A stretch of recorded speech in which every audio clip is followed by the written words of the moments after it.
मित्रों, सनातन धर्म में पुनर्जन्म की अवधारणा अत्यंत गूढ़ और रहस्यमयी है। श्रीमद् भगवद गीता में भगवान श्री कृष्ण स्वयं अर्जुन से कहते हैं, जातस्य हि ध्रुवो मृत्युर्ध्रुवम जन्म मृतस्य च, अर्थात जो जन्म लेता है उसकी मृत्यु निश्चित है और जो मरता है उसका पुनर्जन्म भी निश्चित है।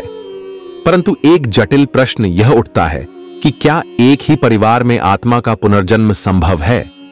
क्या आत्मा अपने ही कुल में बार बार जन्म लेकर अपने अधूरे कर्मों को पूरा करती है? क्या कोई आत्मा अपने पाप या पुण्य के कारण अपने ही वंश में वापस लौट सकती है? मित्रों, इस वीडियो के माध्यम से हम आपको इस गूढ़ रहस्य को विस्तार से बताएंगे जो महाभारत काल से जुड़ी हुई है।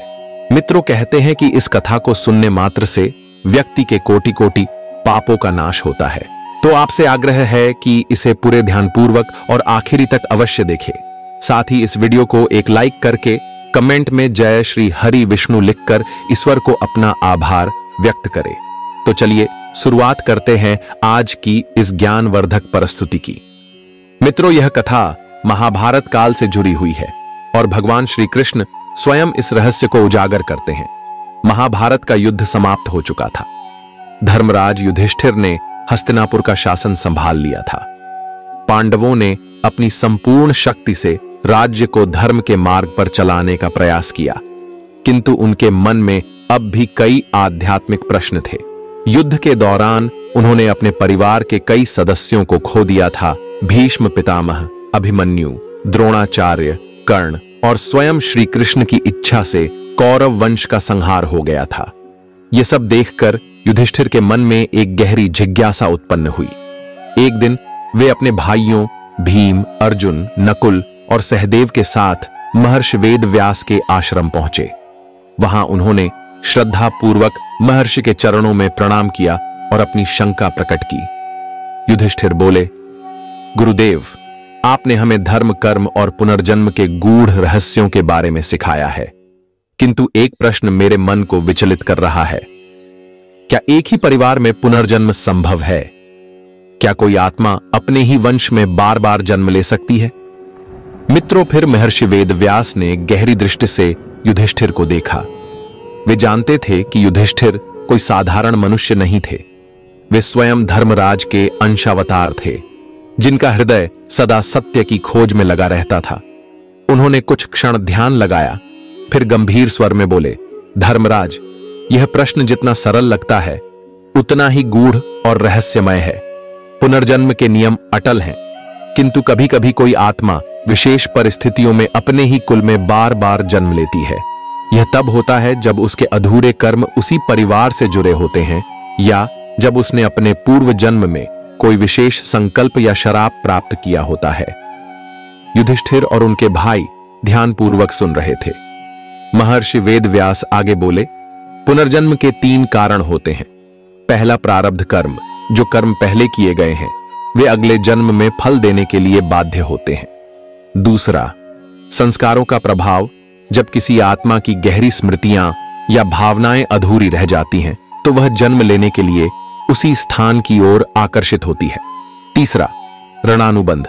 यदि किसी आत्मा का किसी कुल या परिवार से गहरा संबंध हो तो वह वहां पुनः जन्म ले सकती है। यह संबंध प्रेम, घृणा, पाप या पुण्य किसी भी रूप में हो सकता है। युधिष्ठिर ने आगे प्रश्न किया, गुरुदेव, क्या कोई ऐसा उदाहरण है जिससे यह प्रमाणित हो सके कि कोई आत्मा अपने ही कुल में जन्म लेती है? महर्षि वेदव्यास मुस्कुराए और बोले, हां, मैं तुम्हें एक ऐसी घटना सुनाने जा रहा हूं जो स्वयं भगवान श्री कृष्ण के काल में घटित हुई थी। यह कथा द्वारका के एक ब्राह्मण और अर्जुन की प्रतिज्ञा से जुड़ी हुई है। इसी कथा में पुनर्जन्म का एक रहस्यमय उदाहरण मिलता है। मित्रों, यह सुनकर पांडवों की जिज्ञासा और भी बढ़ गई। महर्षि वेदव्यास ने एक प्राचीन कथा सुनानी शुरू की और बोले, महाभारत युद्ध के कुछ समय बाद जब श्री कृष्ण द्वारका में राज्य कर रहे थे, तब एक दिन एक ब्राह्मण उनके दरबार में आया। वह अत्यंत व्यथित था। उसने प्रभु श्री कृष्ण के चरण पकड़कर विलाप किया। युधिष्ठिर और पांडव एकाग्र होकर सुन रहे थे। महर्षि ने आगे कहा, ब्राह्मण की समस्या विचित्र थी। वह बोला, कि उसकी जितनी भी संतानें जन्म लेती हैं वे सभी जन्म लेते ही मृत्यु को प्राप्त हो जाती हैं। यह घटना बार बार घटित हो रही थी।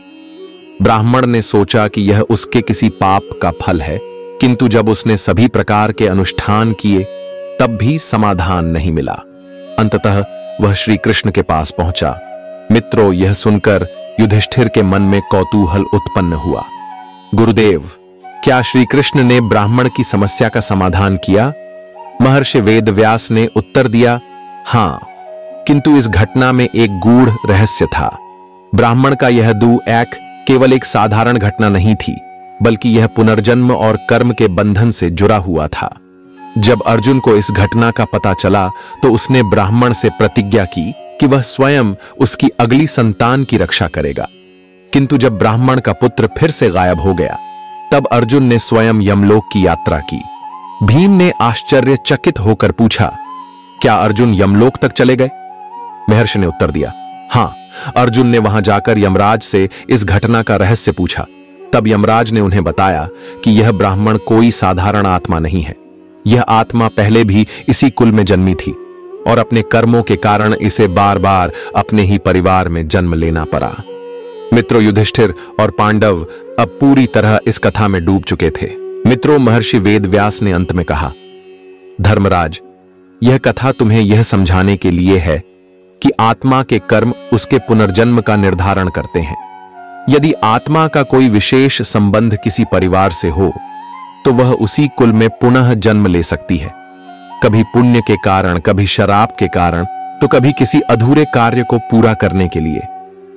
युधिष्ठिर ने गहरी सांस ली और बोले, अब मैं समझ गया कि कर्म, परिवार और पुनर्जन्म का रहस्य कितना गहरा है, किंतु मुझे अब इस कथा को विस्तार से सुनने की जिज्ञासा है। महर्षि वेदव्यास मुस्कुराए और बोले, तो सुनो, द्वारका के उस ब्राह्मण की पीड़ा और अर्जुन की प्रतिज्ञा की पूरी कथा। कालचक्र निरंतर घूमता रहता है, जन्म और मृत्यु का खेल अनवरत चलता रहता है, परंतु जब कोई आत्मा विशेष कारणों से बार बार जन्म लेती है तो यह एक रहस्य बन जाता है।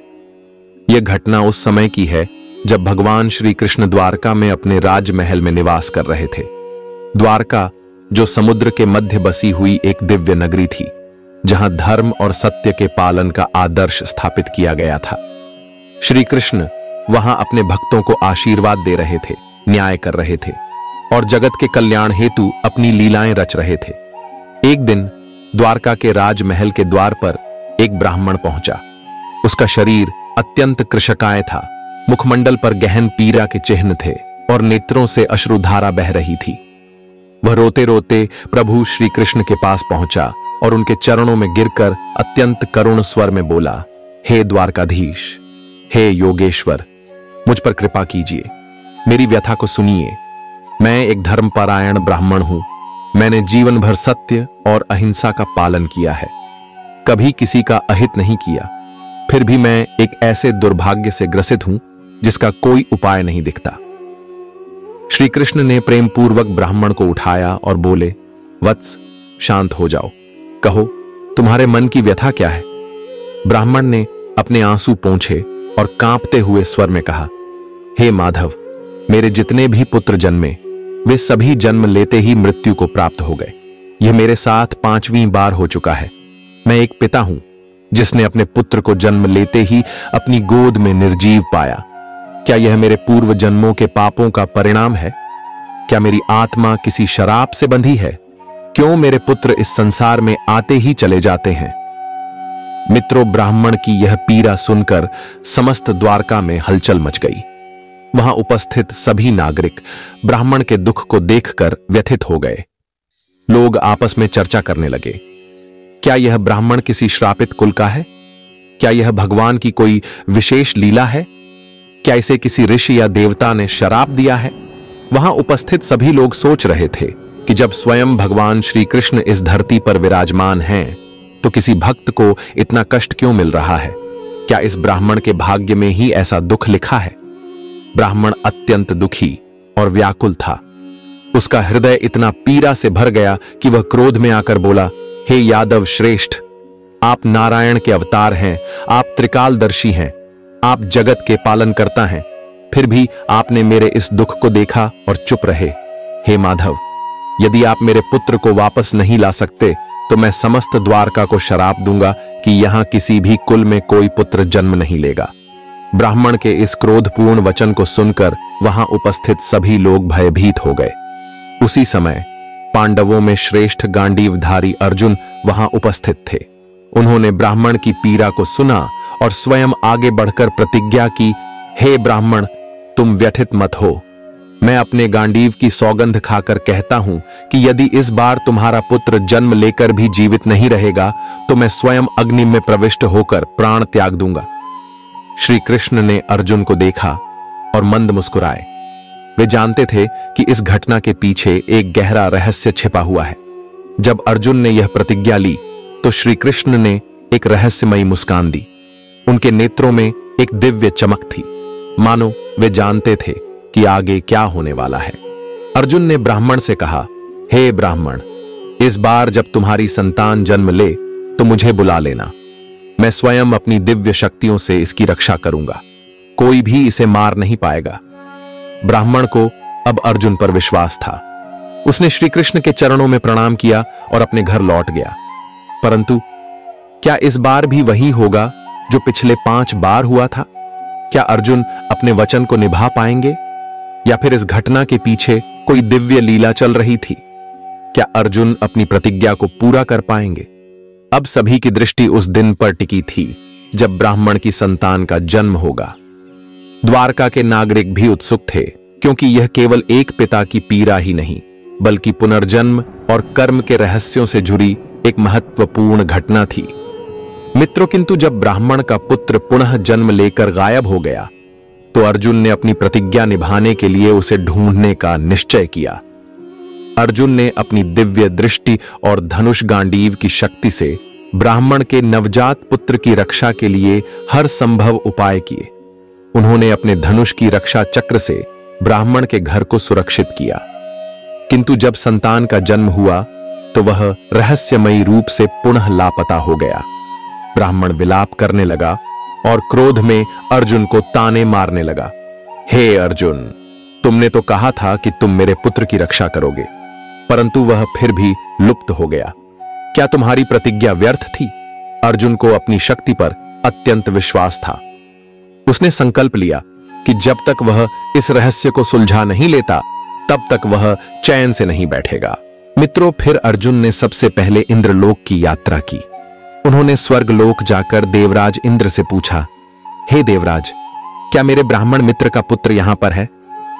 इंद्र ने उत्तर दिया, नहीं पार्थ, यह रहस्य तुम्हारी कल्पना से भी परे है। यह कोई साधारण घटना नहीं बल्कि पुनर्जन्म और कर्म का गूढ़ रहस्य है। तुम्हें इसे समझने के लिए और गहरे जाना होगा। इंद्र के संकेत को समझते हुए अर्जुन ने अगला कदम उठाया। वे वरुण लोक गए, फिर कुबेर लोक और अंत में यमलोक की ओर प्रस्थान किया। अर्जुन ने अपने दिव्य रथ से यमलोक का द्वार पार किया। वहां उन्होंने यमराज को देखा, जो धर्म और कर्म के संरक्षक थे। यमराज की उपस्थिति अत्यंत प्रभावशाली थी। उनका स्वर गंभीर और गूढ़ था। यमराज ने अर्जुन को देखकर कहा, क्यों आए हो गांडीवधारी अर्जुन? तुम तो अभी तक मृत्यु के योग्य नहीं हो, फिर तुम यमलोक तक कैसे पहुंच गए? अर्जुन ने हाथ जोड़कर कहा, हे यमराज, मैं द्वारका के एक ब्राह्मण की संतान को खोजने आया हूं। मैंने उसे बचाने की प्रतिज्ञा ली थी, किंतु वह जन्म लेते ही लुप्त हो गया। मैं जानना चाहता हूं कि उसका क्या हुआ। यमराज गंभीर हो गए और एक क्षण के लिए मौन रहे। फिर वे बोले, पार्थ, यह कोई साधारण संतान नहीं है।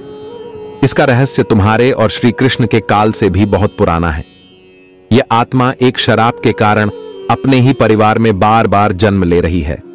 मित्रों, यह सुनकर अर्जुन चौंक गए। उन्होंने पूछा, हे धर्मराज, कृपया स्पष्ट कीजिए, यह आत्मा कौन थी और इसे शराब क्यों मिला? यमराज ने अपने दिव्य दृष्टि से उस आत्मा के पूर्व जन्मों को देखा और बोले, यह आत्मा पहले एक महान योद्धा थी जो द्वापर युग से पहले त्रेता युग में भी जन्मी थी। यह राजा नल के पुत्र के रूप में जन्मा था, परंतु अपने अहंकार और अन्याय के कारण इसे एक ब्राह्मण के शराप से बार बार मृत्यु का दंड मिला। अर्जुन आश्चर्यचकित हो गए। तो क्या यह आत्मा अपने ही कर्मों के कारण हर जन्म में इसी परिवार में जन्म लेती है? यमराज ने उत्तर दिया, हां, क्योंकि इस आत्मा ने एक समय में एक निर्दोष ब्राह्मण के पुत्र को मारा था। उसी ब्राह्मण ने इसे शराप दिया था कि यह भी हर जन्म में अपने ही कुल में जन्म लेगा और जन्म लेते ही मृत्यु को प्राप्त करेगा। जब तक कोई महान योद्धा और दिव्य पुरुष इसे इस चक्र से मुक्त नहीं कराएगा, तब तक इसका यह चक्र चलता रहेगा। अर्जुन को अब इस रहस्य का आभास हो गया था। अर्जुन बोले, यदि यह आत्मा एक शराप के कारण इस चक्र में फंसी है तो इसे मुक्ति कैसे मिलेगी? यमराज ने उत्तर दिया, केवल भगवान श्री कृष्ण ही इसे इस चक्र से मुक्त कर सकते हैं, क्योंकि वे स्वयं नारायण हैं। वे ही इस आत्मा के प्रारब्ध को बदल सकते हैं। यदि वे चाहें तो इसे मोक्ष मिल सकता है। अर्जुन ने तुरंत श्री कृष्ण का ध्यान किया और उन्हें यमलोक बुलाया। श्री कृष्ण दिव्य रूप में प्रकट हुए।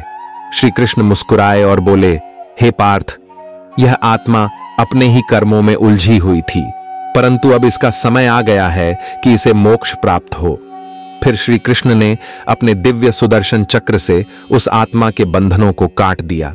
यमराज ने कहा, अब यह आत्मा पुनः जन्म नहीं लेगी, इसका चक्र समाप्त हो गया है। हे अर्जुन, तुमने इस आत्मा को मुक्त कराने में एक महत्वपूर्ण भूमिका निभाई है। अर्जुन और श्री कृष्ण ने ब्राह्मण के पुत्र को वापस जीवित कर दिया और उसे द्वारका में उसके माता पिता को सौंप दिया। जब ब्राह्मण ने अपने पुत्र को जीवित देखा तो वह आश्चर्य और हर्ष से भर उठा। उसने श्री कृष्ण और अर्जुन को धन्यवाद दिया। अर्जुन ने समझ लिया कि कर्म, पुनर्जन्म और शराब का रहस्य कितना गहरा है। यह केवल एक जीवन का खेल नहीं था, बल्कि आत्मा की यात्रा थी, जो तब तक चलती रहती है जब तक वह अपने कर्मों से मुक्त नहीं हो जाती। मित्रों, फिर श्री कृष्ण ने अर्जुन से कहा, हे पार्थ, यह घटना तुम्हें यह सिखाने के लिए हुई कि आत्मा अपने कर्मों के अनुसार जन्म लेती है, किंतु जब कोई सत्य और धर्म के मार्ग पर चलता है तो उसे मोक्ष की प्राप्ति होती है। अर्जुन ने सिर झुका लिया और कहा, हे केशव, अब मैं पुनर्जन्म और कर्म के गूढ़ रहस्य को समझ गया। सत्य और धर्म ही आत्मा की मुक्ति का मार्ग है। युधिष्ठिर और पांडवों ने जब यह कथा सुनी तो वे आश्चर्यचकित रह गए। महर्षि वेदव्यास ने कहा, धर्मराज, यह घटना सिद्ध करती है कि पुनर्जन्म सत्य है। यदि किसी के कर्म उसके परिवार या कुल से जुड़े होते हैं तो आत्मा बार बार वहीं जन्म ले सकती है जब तक कि वह मुक्त न हो जाए। यही कारण है कि कुछ लोग अपने पिछले जन्म की स्मृतियां रखते हैं। युधिष्ठिर ने सिर झुकाकर कहा, हे गुरुदेव, अब मेरी शंका का समाधान हो गया। पुनर्जन्म का रहस्य अद्भुत और गूढ़ है, किंतु धर्म ही इसका एकमात्र समाधान है। तो मित्रों, इस कथा से यह प्रमाणित होता है कि यदि आत्मा के कर्म किसी परिवार या कुल के प्रति विशेष रूप से बंधे होते हैं तो पुनर्जन्म उसी परिवार में संभव हो सकता है। यह रहस्य केवल ईश्वर ही जानते हैं कि कौन, कब और कहां जन्म लेगा, परंतु शास्त्रों में ऐसे कई प्रमाण मिलते हैं जो पुनर्जन्म की इस धारणा को बल देते हैं। तो मित्रों, पुनर्जन्म के विषय में आपकी क्या राय है? हमें कमेंट में अवश्य लिखें। साथ ही ऐसी ही जानकारी के लिए हमारे इस चैनल को सब्सक्राइब अवश्य कर लें और हां, इसे अपने मित्रों बंधुओं के साथ शेयर अवश्य करें।